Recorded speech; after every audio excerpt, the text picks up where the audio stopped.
हाम्रो टोलमा चाहिँ सरसफाइ भइरहेको छ है। ल सबै पुष्कर भाइ ल शर्मिला बहिनी सरसफाइमा लागु हो लगान एकदम। हाम्रो जानुका बहिनी ल 2 शब्द बोलिदिनुहोस् त सरसफाइको बारेमा। हाम्रो टोल कस्तो थियो, कहिलेदेखि हामीले सुरु गऱ्यौँ, यो कसले चाहिँ गर्यो होइन?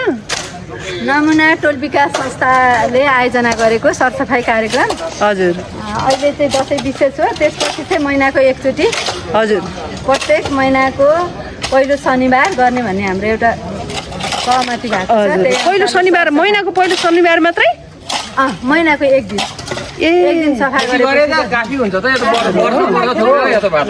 मैले चाहिँ हप्तै पछि भने हो कि भनेर। यो सरसफाइको लागि उठान चाहिँ मैले पनि गर्नुपर्छ भन्ने एउटा कुरा राखौँ भन्ने थियो, तर बहिनीहरूले चाहिँ यहाँ टोल समितिमा चाहिँ कुरा भएछ। धेरै खुसी लागेको छ। जे होस्, हजुरलाई कस्तो लागेको छ त? ल सधैँ खुसी ल मलाई एकदम राम्रो लाग्यो समय यस्तै गर्न पाउनु आफ्नो टोलमा है। ल परसम्म पुग्नु पर्यो है। एकछिन मलाई चाहिँ केही नभन्नु है। ल बहिनी अलि 2 शब्द बोलिदिनु पर्यो। मजा आउँछ। 2 शब्द त अब के भन्ने, अब तारा दिदी युट्युबर आउनु भएको छ, अनि फेरि युट्युबमा के अरे भिडियो गर्नु भएको छ। एकदम राम्रो भएको छ हो र? एकदम ठिक लागेछ यो कुरा चाहिँ।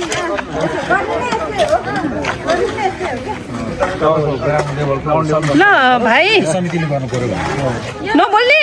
ओहो त्यस्तो त भएन नि। आफ्नो टोलमा पनि के को नबोल्ने हुन्छ र?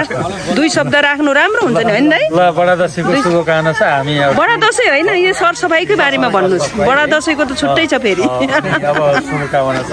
टोलमा सरसफाइ गर्दैछौँ है। हजुर हस् हस्।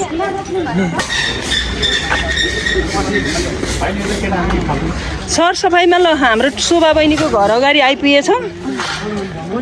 सरसफाइ कार्यक्रम चाहिँ कस्तो लाग्यो बहिनी? खुसी लाग्यो, रमाइलो लाग्यो। आफ्नो टोल हो नि, सरसफाइ गर्नुपर्छ भन्ने पहिल्यैदेखि कुरा राख्ने ऊ थियो।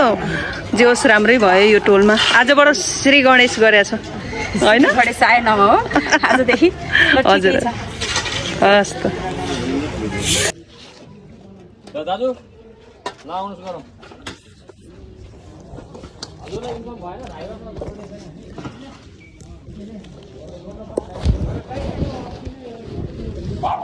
लागि हार्दिक अनुरोध गर्दछु। आसन ग्रहण गर्न मैले सकिनँ। नमस्कार है। आजको यस प्रमुख अतिथिको लागि वडा प्रतिनिधि शान्त राईज्यूलाई हार्दिक अनुरोध गर्दछु। त्यसै गरी नमुना टोल विकास संस्थाको अभिभावक तथा समाजसेवी केदारनाथ पाठकज्यूलाई आसन ग्रहणको लागि, अतिथिको लागि आसन ग्रहण अनुरोध गर्दछु है। अनि सम्पूर्ण हामी यहाँ टोलवासीहरू जति पनि छौँ, हाम्रो लक्ष्मीश्वर देवकोटा दाइ हुनुहुन्छ, उहाँकै निवास अगाडि नै हामी कार्यक्रम गर्दैछौँ र सम्पूर्ण टोलवासीहरू आफ्नै स्थानमा यसरी नै हामी आज एउटा अभियानमा लागेको भएर हामीले व्यवस्थापन पनि गर्न सकेनौँ। यतिकै यस कार्यक्रममा सहभागिता जनाइदिनु हुन गर्दछु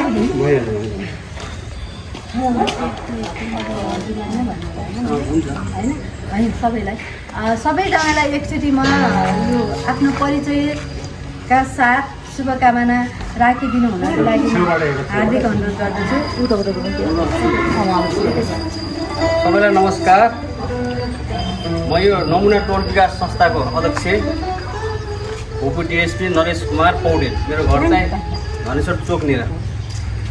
सबै यहाँ उपस्थित हुनुभयो। आज उपस्थित भएर हामीले आफ्नो टोलमा चाहिँ सरसफाइ कार्यक्रम गऱ्यौँ। यहाँको एकदम उल्लेखनीय सहभागिता भयो। यसमा चाहिँ सबैलाई म धन्यवाद दिन चाहन्छु। अझ पनि अब आउँदा दिनहरूमा सबैको साथ सहयोग भयो भने हामी अझ नयाँ नयाँ कार्यक्रमहरू ल्याउँदै हामी एकजुट भयौँ भने आफ्नो गाउँ आफै बनाऊ। यहाँ हाम्रो घर अगाडि अरू आएर अन्तको टोलले गर्दैन। भन्ने अनेक कुराहरू पनि हामी गर्दै जाउँला। आज तारादेवी चाहिँ गुरुङ। फोटो छ।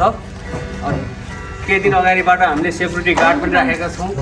अब यो एउटा चाहिँ नयाँ अहिलेको विषम परिस्थितिमा ठाउँ ठाउँमा चोरी भइरहेछ। यो अब नजिकै आउन लागेको विजयादशमी, शुभ दीपावली र छठ पर्वको यहाँ सबैको प्रगति होस्, देवी माताले सबैको कल्याण गरून्, रक्षा गरून्, यही भन्दै मेरो 2 शब्द अन्त्य गर्दछु। धन्यवाद, नमस्कार। जनप्रति आदरणीय म त पुरै सबैको अभिभावक केटालाई लगायत सम्पूर्ण मान्य तिहार हाम्रो भाइ बहिनी सबैलाई हुन्छ म पठाउँला बडा दशैँ 2082 सालको दसैँ तिहार छठ सम्पूर्ण एक मुष्टमा यहाँहरूलाई शुभकामना भन्दै ल हुन्छ म त पुजै छोडेर सुरुवात गरेको अभियान आफैमा नमुना छ।